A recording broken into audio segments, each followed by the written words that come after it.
Hello, this is the Bard's Truth with your host, the Green Bard. This is KingsBlood 6, the Kazakh Dothraki. Hey all, Green Bard here. It's been a while. Aside from my most recent video, which I made in early April 2023, I've been taking a bit of a break since Ice and Firecon. I moved and finally set up in my new office, and I'm ready to record, produce, and write again as the summer comes to a close. The one caveat is that I'm also in August here taking a 2-week vacation to Kazakhstan, so I'm actually recording here on site. You'll see this video after the trip. So yeah, I'm in Kazakhstan. I never expected this to be my first trip outside the Western Hemisphere, but now that it is, I'm making the most of it. I'll be going to the Dothraki Sea, the Red Waste, Skafra, the world, and even the Mother of Mountains. What's that? I lost you. Well, Kazakhstan first emerged as an independent country of the Kazakh Khanate, declaring independence from the corrupt Uzbek Khanate, which emerged from the dissolution of the Golden Horde, which was the breakaway western state of Genghis Khan's Mongol Empire. So George R. Martin, of course, has admitted that the Mongols were partly inspiration for the Dothraki in A Song of Ice and Fire. So with Kazakhstan being right in the middle of that Mongol Empire, I've been telling all my friends and family that I'm going to the Mongolian steppe. And I do in fact plan to go horse riding in the steppe, although I've not been able to do it yet on the trip. If not going to the Dothraki Sea, to spend a day and night in Kholsai Lake, if not the Womb of the World, which is in the shadow of the Tian Shan Mountains, if not the Mother of Mountains. I've descended into Sharon Canyon National Park, if not traversing the Red Waste. Green Bard here in the Red Waste, looking for the bones of that dragon. Was that dragon the cannibal or some other ancient Valyrian dragon? I don't know. Who can say? And I saw the bazaar in Almaty, the historical capital of Kazakhstan and the largest city in the Zhetisu region, where the Kazakh Khanate gathered to start their fight for independence. If not going to see the Western market in Vase Dothrak. I've eaten horse meat, I've drank clotted mare's milk, though I probably won't eat a raw horse heart. For that matter, neither could a young mother of 13 years. Those things weigh about 8 pounds. So George might have gotten that one wrong. So having dispensed with our real-life history lesson, I want to talk about the King's Blood of the Dothraki. If you're a tinfoil enthusiast like me, these horse lords are, of course, obvious skin changers. Or at least some of them are. The best of them, anyway. You see, if one man in 1,000 can be a skin changer, certainly those odds may apply to Dothraki as well, and 0.1% of them will have the gift. And of course, if they are horse lords, they are skin changing those horses, no doubt, no doubt. So take this quote from Fire and Blood. "There is more to the first night than lust, your grace. The practice is an ancient one, older than the Andals, older than the faith. It goes back to the Dawn Age, I do not doubt. The first men were a savage race, and like the wildlings beyond the wall, they followed only strength. Their lords and kings were warriors, mighty men and heroes, and they wanted their sons to be the same. If a warlord chose to bestow his seed upon some maid on her wedding night, it was seen as a sort of blessing. And if a child should come of that coupling, so much the better. The husband could then claim the honor of raising a hero's son." That's from Fire and Blood, Jaehaerys and Alysanne. I've consistently stated that King's Blood can generally be meant to be the blood of heroes from the Dawn Age and the Age of Heroes. Men who were wargs and skin changers and demons upon the battlefield. Khals, of course, are just this sort of warlord hero. The same type of practice, I would hazard a guess, is widespread among the Dothraki, taking the Lord's right, as it was among the Mongols in the real world, although direct rape was also rampant in the Mongol war machine. In 13th century Eurasia, the slaughter of men and rape of women by invaders was so thorough that today 8% of men in the former Mongol Empire possess DNA from Genghis Khan's lineage. That's from Law Review. 8%, wow. That's a whole lot more than the 0.1% estimate for King's Blood in the Seven Kingdoms. My point, though, is that if the early Dothraki leaders were as free with their DNA as Genghis Khan was, and if these Khals had the gift, then KingsBlood may even be more common among warlike folk such as Dothraki than with more civilized societies in Essos and Westeros.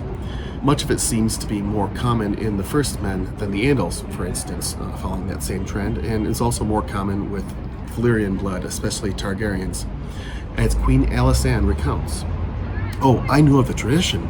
Even on Dragonstone, there are stories of men of my house, Targaryens, who have made free with the wives of fisherfolk and serving men and sired children on them. Dragon scenes, they call them," Jaehaerys said with an obvious reluctance. That's from Fire and Blood, again, Jaehaerys and Alysanne. So, Daenerys' KingsBlood has been proven by way of her hatching of dragons, her resistance to heat, and her ultimate riding of a dragon. What then of the KingsBlood of our story's most prominent Khal, Drogo? Well, let's see Viserys' word on it. "Drogo's braid was black as midnight and heavy with scented oil, hung with tiny bells that rang softly as he moved. It swung well past his belt, below even his buttocks, the end of it brushing against the back of his thighs. You see how long it is," Viserys said. "When Dothraki are defeated in combat, they cut off their braids in disgrace, so the world will know their shame. Khal Drogo has never lost a fight.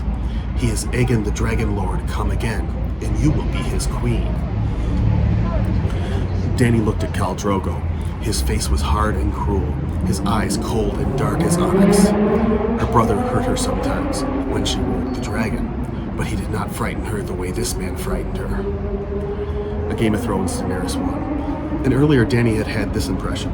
Khal Drogo was a head taller than the tallest man in the room, yet somehow light on his feet, as graceful as the panther in Illyrio's menagerie. He was younger than she thought, no more than 30. Impressive indeed, certainly the stuff of heroes, but does he have KingsBlood? Well, Viserys' comparison to Aegon I certainly implies so, and Illyrio seems to imply that he wanted Dany for not just her beauty, but for her blood. "She has had her blood. She is old enough for the Khal," Illyrio told him. "Not for the first time. Look at her. That silver gold hair, those purple eyes. She is the blood of old Valyria. No doubt, no doubt. And highborn, daughter of the old king, sister to the new. She cannot fail to entrance our Drogo." All that's from Daenerys 1 of Game of Thrones. And Drogo desperately wanted to sire the stallion who mounts the world. While that fact is never stated, it is evident and obvious in his excitement after Dany ate the horseheart and convinced the Dashkaleen and assembled Dothraki that such a babe was growing inside her. He was looking on her swollen breasts and the curve of her belly with approval, and Dany could see the shape of his manhood pressing through his horsehide trousers, below the heavy gold medallions of his belt. She went to him and helped him unlace. Then her huge Khal took her by the hips and lifted her high into the air, as he might lift a child. The bells in his hair rang softly. Dany wrapped her arms around his shoulders and pressed her face against his neck as he thrust himself inside her. 3 quick strokes, and it was done. "The stallion who mounts the world," Drogo whispered hoarsely. That's from A Game of Thrones, Daenerys 5. I rest my case that he definitely wanted her for her KingsBlood in order to breed a son with special powers. A hero, the stallion who mounts the world. Focusing back to Drogo's KingsBlood, recall from KingsBlood 2 that I think Drogo's black eyes indicate kinship to the Onyx Empire. I assume that the Dothraki have a bit of the tall men of Sarnor in them, as well as the Jogos Nhai, both of which can probably also be traced back to the great Empire of the Dawn. Combining Drogo's onyx eyes and Dothraki skin-changing blood with Dany's violet eyes, or amethyst eyes, and Valyrian Dragonlord blood, the resulting Rhaego might have been a superhuman, but terrible to behold for his enemies. Under that light, one can have a bit of sympathy for Mary Mazdur. "The stallion who mounts the world will burn no cities now.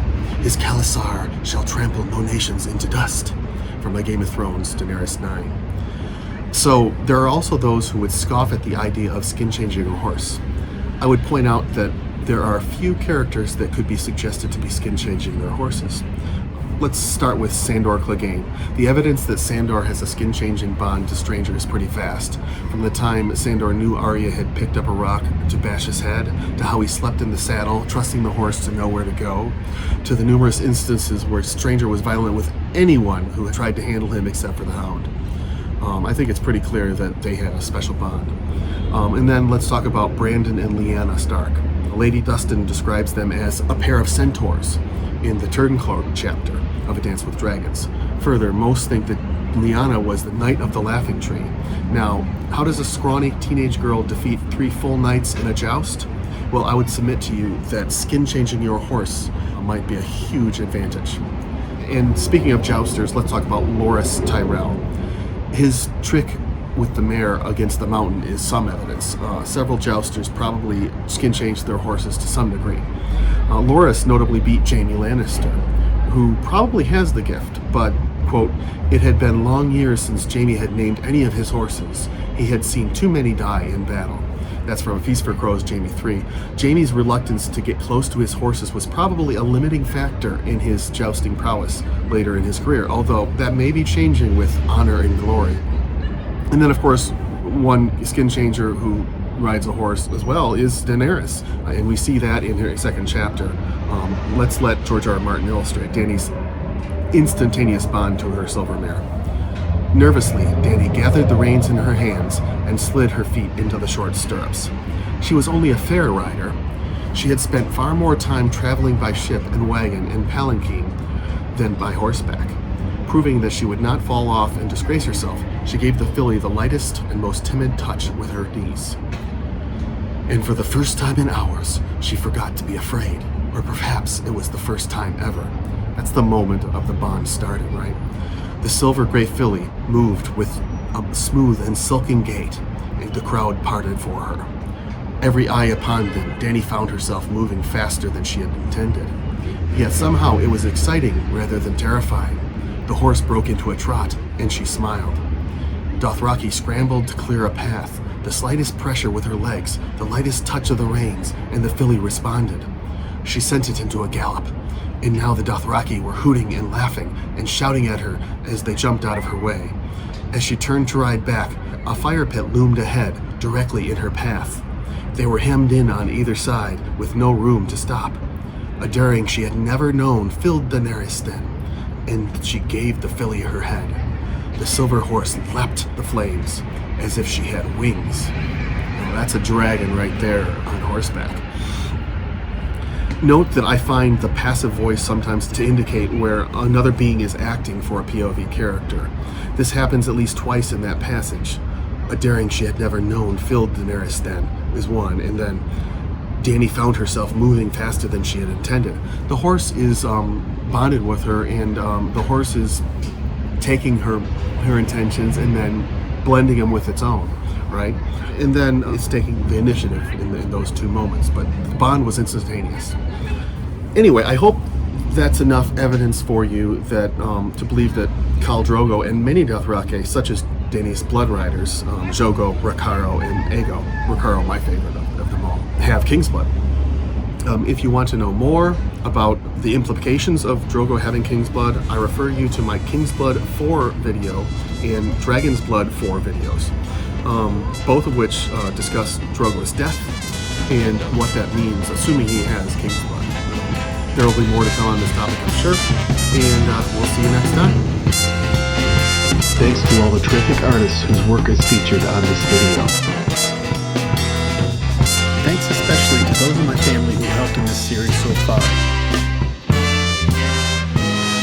If you enjoy this content, you can also consider supporting us on Patreon.